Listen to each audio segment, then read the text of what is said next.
Geeta Dhyana.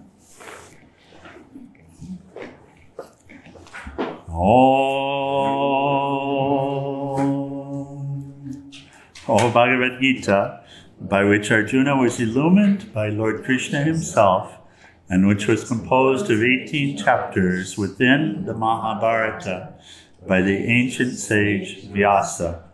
O Divine Mother, destroyer of rebirth, who showers the nectar of oneness upon us. O Bhagavad Gita, my affectionate mother, on thee I meditate. All the Upanishads are the cows. The milker is the cowherd boy, Krishna. Arjuna is the calf. People of purified intellect are the drinkers, and the milk is the supreme nectar of the Gita. My salutations to the Lord, who is the source of supreme bliss, whose grace makes the mute eloquent and the crippled cross mountains. Hari Om Tat Sat. Dear Mary, stretching your legs is cool, but not directly at the altar, so one side or the other. Yeah, thank you. Okay. It's required, of course. So, all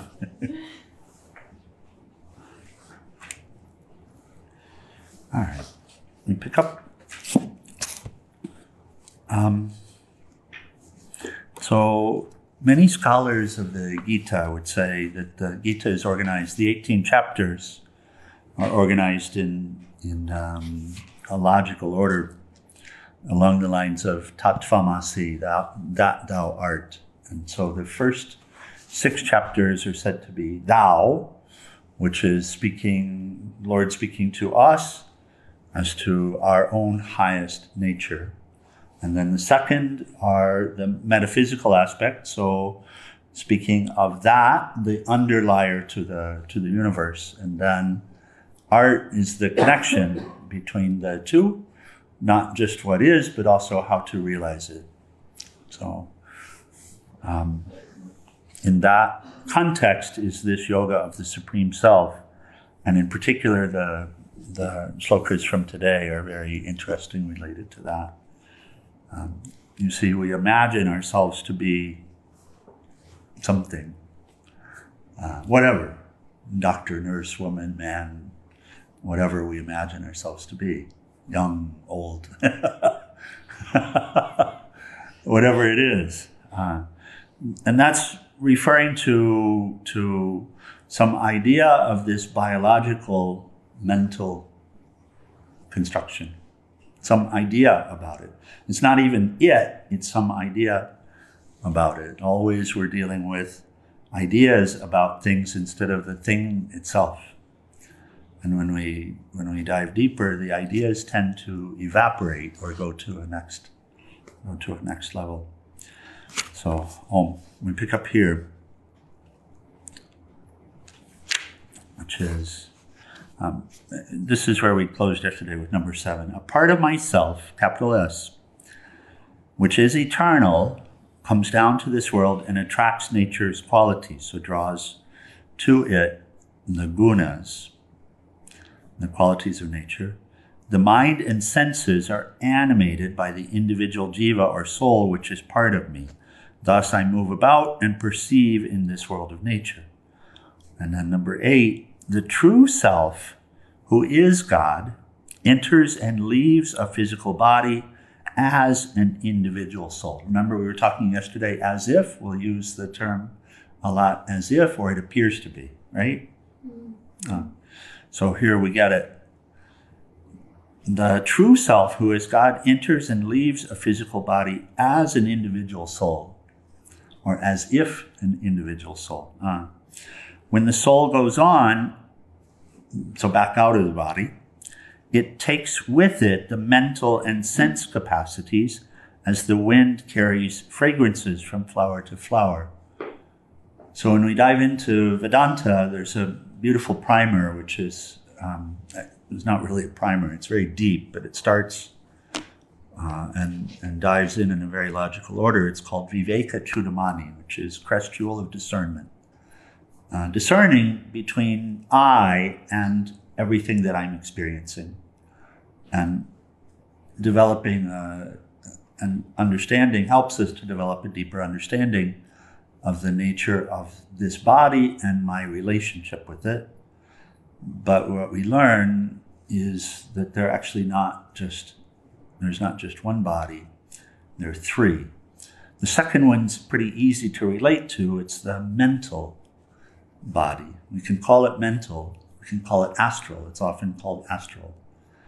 And the physical body, when you come into the physical body as soul, it's called birth. When you leave the physical body, it's called death. But what's shared is the mental capacity and the life force. They're coming into it with you and going out of it with you as soul. But here, he's actually not saying you, he's helping to make the connection. He's saying, God, I do it. I do it. Not you. Not you as some separate being. I do it. So I, as if, bring the nature to me, wrap myself in it, in cloth, but already I'm wrapped in the mental faculties and the sense faculties. And I've already clothed myself in a feeling of separation. That's the most subtle of the bodies. So we talk about where does the person start? Where does the individual person start? It has to start, since it doesn't exist independently, it has to start with the feeling of being separate. So I've wrapped myself with that. That's what makes the jiva, the individual soul. This is Krishna speaking. And then I've wrapped myself with the mental faculties and the senses.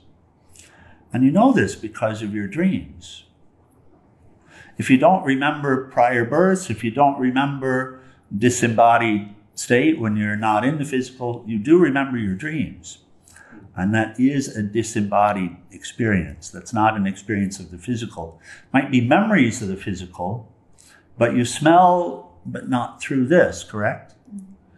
You hear, but not through this. You see, but not through these. And you even experience touch in the dreams, right? But not through this. Om Namah Shivaya. Good morning, Raiden. And so this dream body, as it were, the astral body, I come in with it, wearing it, the Lord saying, and then I leave this physical body still wearing it. So the true self, who is God, enters and leaves the physical body as an individual soul. When the soul goes on, it takes with it the mental and sense capacities as the wind carries fragrances from flower to flower.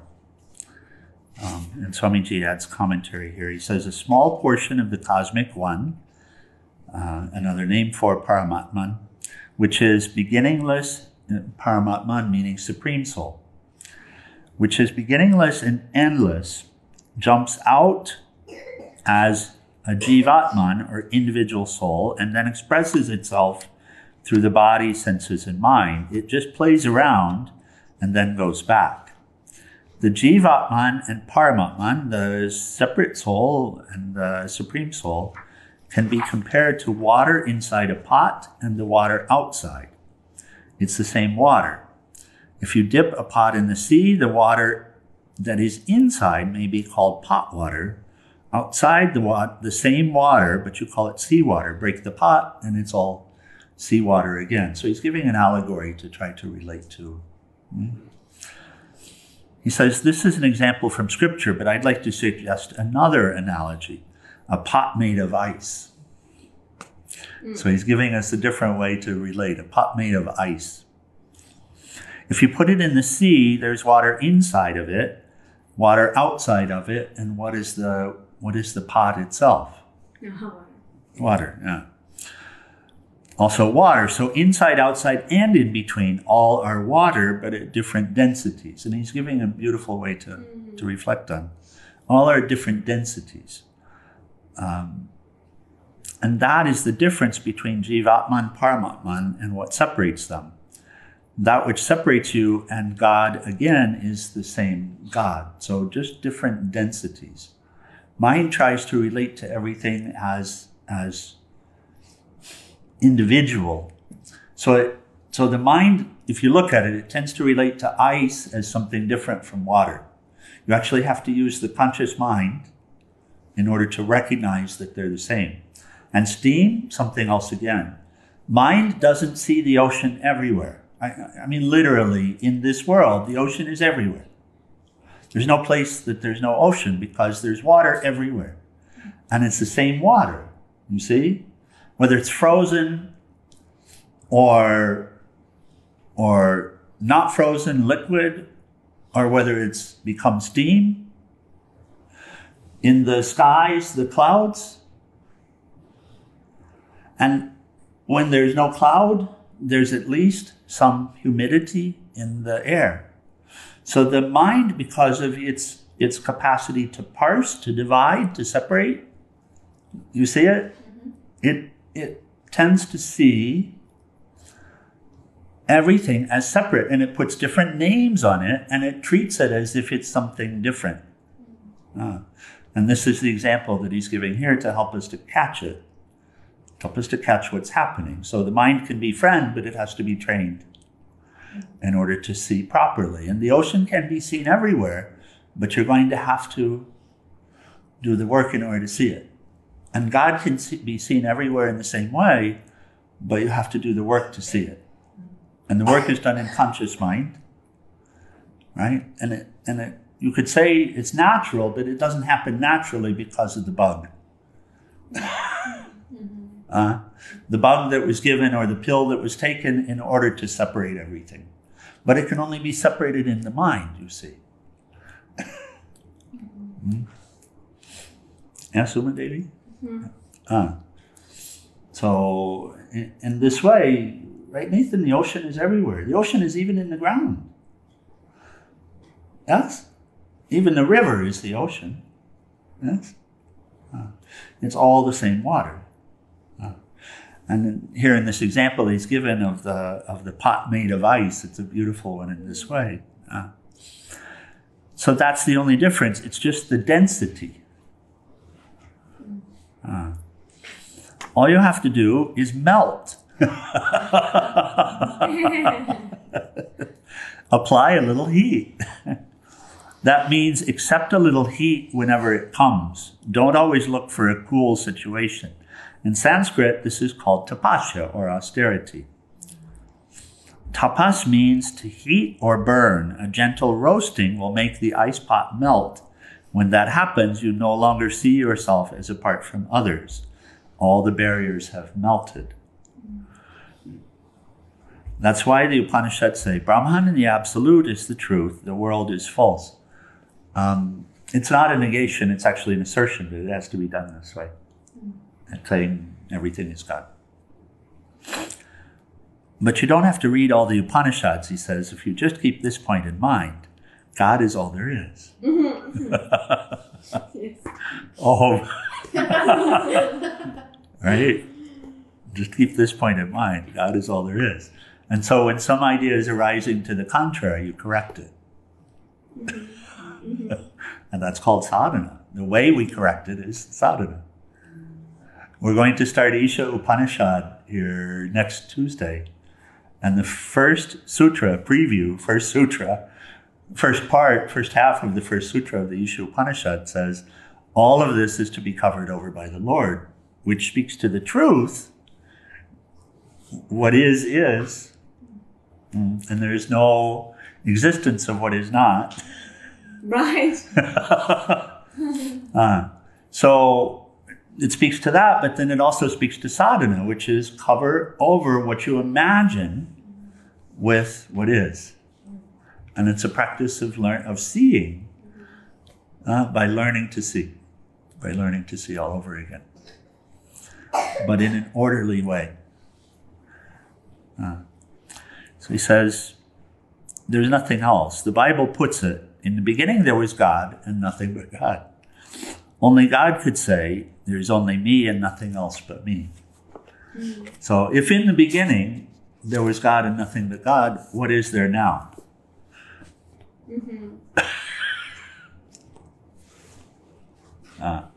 Okay, we'll close for the morning. We promised Krishna Das we would finish this morning by 7:30, so that we can have our class at 8 a.m. this morning, ashram class.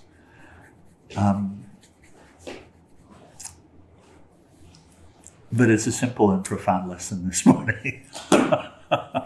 Yes. Do you like the pot made of ice? Is that a good analogy? Hari, that resonates? Yeah. Oh, so just melt it. Fry yourself. We're always frying. Fry the idea of yourself. Just breathe on a window. Feel the heat. We're always frying. Yeah, whose heat is that? Oh. That brings some meaning to the concept of the light or the flame. The fire. The fire is everywhere. Oh. Okay, we'll close with final prayer in RT, page 174.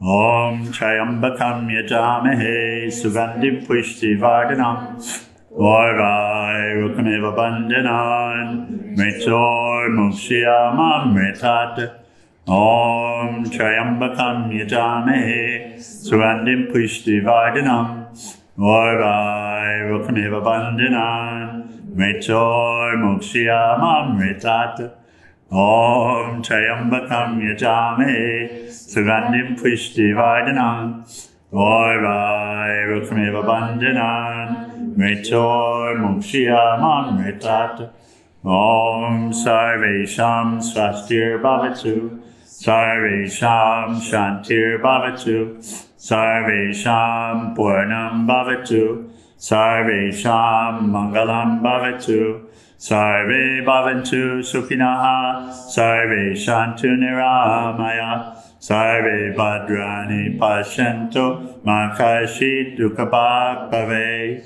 Asato Ma Satgamaya Tamaso Ma Jyotirgamaya Mrityor Ma Amritam Gamaya Om Purnamada Purnamidam Purnat Purnamudashyate Purnasya Purnamadaya Purnameva Vasishyate Om Shanti Shanti Shanti.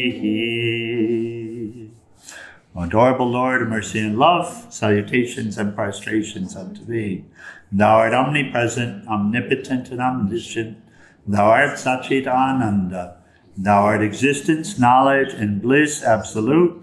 Thou art the indweller of all beings. Grant us an understanding heart, equal vision, balanced mind, faith, devotion, and wisdom. Grant us inner spiritual strength to resist temptation and to control the mind. Free us from egoism, lust, anger, greed, hatred, and jealousy.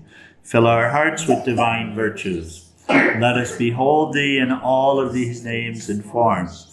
Let us serve thee in all of these names and forms. Let us ever remember thee. Let us ever sing thy glories. Let thy name be ever on our lips. Let us abide in thee forever and ever.